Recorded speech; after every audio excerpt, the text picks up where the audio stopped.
پرانے زمانے کی بات ہے، ملک شام کے ایک شہر میں ایک سوداگر رہتا تھا۔ اس کا ایک ہی لڑکا تھا جس کا نام حاکم تھا۔ سوداگر نے دن رات محنت کر کے پائی پائی جمع کی تھی اور اب اس کا شمار اس شہر کے امیر ترین لوگوں میں ہوتا تھا۔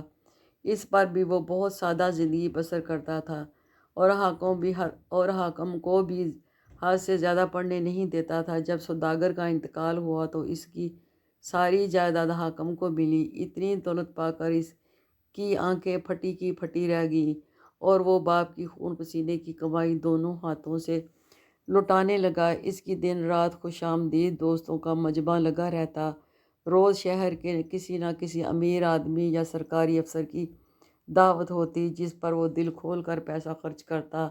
آہستہ آہستہ وہ سب روپیہ پیسہ جمع جتھا ختم ہونے لگا اور ایک دن ایسا بھی آیا جب اس کے پاس پھوٹی کوڑی تک ہی نہ رہی۔ جب اس کے دروازے پر فاقوں نے دستک دی تو اس نے اپنی جائیداد بیچنی شروع کر دی، لیکن لچھن پھر وہی کے وہی رہے۔ فضول خرچی میں کمی اس نے نہ کی، چنانچہ وہی ہوا جو ہونا چاہیے تھا۔ دھیرے دھیرے تمام جائیداد بک گئی اور وہ کوڑی کوڑی کا محتاج ہو گیا۔ 2-3 دن کے فاقے کیے تو نانی یاد آ گئی۔ سوچا کہ کوئی کام کر لوں اور کسی طرح اپنے پیٹ کا دوزخ بھر لوں، لیکن کام تو کوئی آتا نہیں تھا۔ ناچار ہو کر منہ پر کپڑا لپیٹ کر منہ چھپائے منڈی میں گیا، وہاں پر مزدوری ہی کر لوں، لیکن وہاں پر بھی پہلے مزدور کی بھیڑ لگی ہوئی تھی۔ اسے کسی نے کام نہ دیا، نیا جان کر سب لوگ اسے آزمانے میں ہچکچاتے تھے اور حیران پریشان در بدر خاک بسر پھر رہا تھا۔ پھر ایک بوڑھے آدمی پر اس کی نظر پڑی جو بڑا قیمتی لباس پہنے ہوئے تھا۔ غور سے دیکھا تو شکل جانی پہچانی سی لگی۔ قریب گیا تو خوشی سے اچھل پڑا۔ یہ تو اس کے رشتے کا چچا شیخ عبدالحمید تھا جو تجارت کے سلسلے میں عموماً شہر سے باہر رہتا تھا اور برسوں میں ایک آدھ بار اس کے گھر آتا تھا۔ ڈرتا ہوا شیخ کے پاس گیا اور بڑے ادب سے اسے سلام کیا۔ بوڑھے نے اسے سر سے پاؤں تک دیکھا اور تعجب سے بولا، ارے حاکم مگر تم نے یہ کیا حالت بنا رکھی ہے؟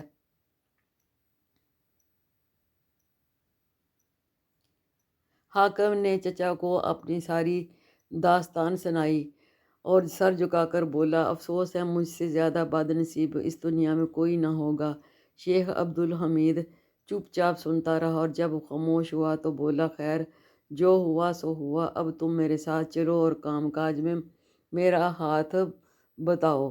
اگر تم محنت اور دیانت سے کام کرتے رہے اور بری صحبت میں نہ بیٹھے، شریفوں کی طرح زندگی کی طرح رہو، تم دنیا کی کوئی دکھ تمہارے پاس نہیں پھٹکے گا۔ اندھا کیا جانے دو آنکھیں۔ حاکم راضی ہو گیا اور شیخ عبدالحمید اسے اپنے گھر لے گیا۔ گھر کیا تھا، پورا محل تھا جس میں 20-25 کمرے، بڑے بڑے دالان اور آگے پیچھے پھلدار درختوں کے خوشنما باغ تھے۔ انہیں دالانوں میں ایک اور غلام گردشوں سے گزرتا ہوا وہ ایک دالان میں پہنچا تو حیرت نے اس کے پیر پکڑ لیے۔ ہلکا سا کھڑے ہو کر کھڑا رہ گیا۔ اس دالان میں 4 بوڑھے ایک دائرے میں سر جھکائے بیٹھے بیان کر رہے تھے۔ وقفے وقفے سے سر اٹھا کر ایک لمبی ٹھڈی آہ بھرتے اور پھر سر جھکا کر رونے لگتے۔ شیخ عبدالحمید ان بوڑھوں کی طرف افسردہ نگاہوں سے دیکھا اور پھر خود بھی انہی کی طرح آہ بھر کے حاکم سے بولا، تم میری اور ان بوڑھوں کی دیکھ بھال کرو گے، ضرورت کی ہر چیز ہمیں وقت پر ملتی رہے، ہمیں کسی قسم کی تکلیف نہ ہو، لیکن ایک بات کا سختی سے خیال رکھنا کہ کبھی بھول کر بھی یہ نہ پوچھنا کہ ہماری آہذاری کیوں کر رہے ہیں۔ بولو وعدہ کرتے ہو؟ حاکم نے وعدہ کر لیا، حالانکہ وہ یہ جاننے کے لیے بے چین تھا کہ یہ بوڑھے جنہیں دنیا کی ہر چیز میسر ہے اتنے دکھی کیوں ہیں۔ دن گزرتے رہے، بوڑھے روتے رہے اور حاکم ان کی خدمت کرتا رہا۔ شیخ عبدالحمید اس سے بہت خوش تھا۔ اس نے وصیت کر دی تھی کہ اس کے بعد اس کی ساری جائیداد کا وارث حاکم ہوگا۔ 2 سال اسی طرح بیت گئے۔ بوڑھے اور بہت کمزور ہو گئے تھے۔ ان کے چال چلاؤ کا وقت بھی آن پہنچا تھا۔ ایک دن صبح کو حاکم سو کر اٹھا تو معلوم ہوا کہ بوڑھا اس دنیا میں کوچ کر گیا ہے۔ ایک ہفتے کے بعد دوسرا بوڑھا بھی چل بسا اور 10-15 دن بعد باقی دونوں بوڑھے بھی اللہ کو پیارے ہو گئے۔ اس حویلی میں صرف حاکم اور شیخ عبدالحمید رہ گئے۔ کچھ دن بعد شیخ بھی بیمار ہو گیا اور اس کے بچنے کی کوئی امید نہ رہی۔ یہ دیکھ کر حاکم نے اس سے کہا، چچا جان، میں نے اب تک آپ کے حکم کی تعمیل کی ہے، کبھی یہ نہیں پوچھا کہ آپ اور آپ کے ساتھی اتنے اداس اور غمگین کیوں رہتے تھے، لیکن آپ کا آخری وقت آ گیا، خدارا اب تو بتا دیجئے کہ آپ لوگ اتنے دکھی کیوں تھے۔ شیخ عبدالحمید آپ بھر کر بولا، بیٹا تمہیں یہ بات نہیں پوچھنا چاہیے تھی، لیکن ہو سکتا ہے کہ میں تمہیں اپنی اور اپنے ساتھیوں کی اداسی کا سبب بتا دوں تو تم اس دکھ درد سے محفوظ رہو جس میں ہم ساری زندگی مبتلا رہے۔ اتنا کہہ کر شیخ ذرا سا اٹھا، گو تکیے سے ٹیکی لگائی اور پھر سامنے ایک باری بند دروازے کی طرف اشارہ کر کے بولا، یہ دروازہ کبھی مت کھولنا، اگر تم نے میری نصیحت نہ مانی تو تمہارا بھی وہی حال ہوگا جو ہمارا ہوا ہے۔ یہ کہہ کر شیخ نے زور کی ہچکی لی اور پھر اپنی جان پیدا کرنے کے حوالے کر دی۔ شیخ عبدالحمید کی وفات کے بعد اس کی جائیداد کا وارث حاکم بنا اور وہ آرام آسائش کی زندگی بسر کرنے لگا۔ وہ بہت خوش تھا۔ قسمت نے ایک بار پھر یاوری کی اور دوبارہ اس عیش و آرام کی زندگی میں راس آ گئی۔ اب کی بار اس نے اپنی پچھلی اور بیوقوفیوں کو نہ دہرانے کا عہد کر رکھا تھا۔ ایک دن حاکم اس دروازے کے پاس سے گزرا جیسے شیخ عبدالحمید نے کھولنے سے منع کیا تھا اور کہا تھا کہ اس دروازے کو کبھی مت کھولنا ورنہ تمہارا بھی وہی حشر ہوگا جو ہم لوگوں کا ہوا۔ اسے اپنے چچا کے وہ الفاظ یاد تھے جو اس نے مرتے وقت کہے تھے، لیکن انسان تھا، تجسس اس کے اندر بھرا ہوا تھا، وہ اپنے دل پر قابو نہ رکھ سکا۔ اس نے سوچا، دیکھوں تو اس دروازے کے اندر ایسی کیا چیز ہے جسے دیکھنے کے لیے اس کے چچا نے منع کیا تھا۔ اس کے دماغ نے اسے بہت سمجھایا یہ کام مت کرو، لیکن آخر وہ دل کے ہاتھوں مجبور ہو گیا اور دروازہ کھول کر اندر چلا گیا۔ اندر نگاہ ڈالی، دروازے کے ساتھ ہی پتھر کی سیڑھیاں تھیں جو ایک لمبی سی سرنگ میں جاتی تھی۔ اس سرنگ کے آخری سرے پر مدھم سی روشنی ٹمٹما رہی تھی۔ حاکم کے پاؤں بے اختیار سیڑھی کی طرف طے کرنے لگے۔ اب وہ سرنگ کے اندر اس روشنی کی طرف بڑھ رہا تھا۔ آخرکار چلتے چلتے وہ ایک سرنگ کے آخری سرے تک پہنچ گیا۔ یہ سرنگ ایک لمبے چوڑے میدان میں نکلتی تھی۔ وہ اس لک و دک میدان میں کھڑا ادھر ادھر دیکھ رہا تھا کہ سامنے سے اونٹوں کا ایک قافلہ آتا دکھائی دیا۔ یہ اونٹ 4 تھے، اونٹوں پر 3 آدمی سوار تھے اور جو تھا خالی تھا۔ اونٹ آئے تو حاکم کی آنکھیں حیرت سے پھٹی کی پھٹی رہ گئیں۔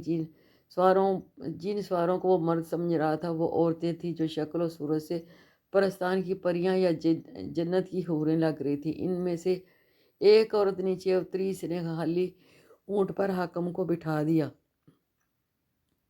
اور پھر یہ قافلہ آگے روانہ ہو گیا۔ رستے میں اس نے عورتوں سے بہت پوچھا کہ وہ اسے کہاں لے جا رہی ہے، لیکن وہ جواب میں مسکراتی رہی اور بولی کچھ نہیں۔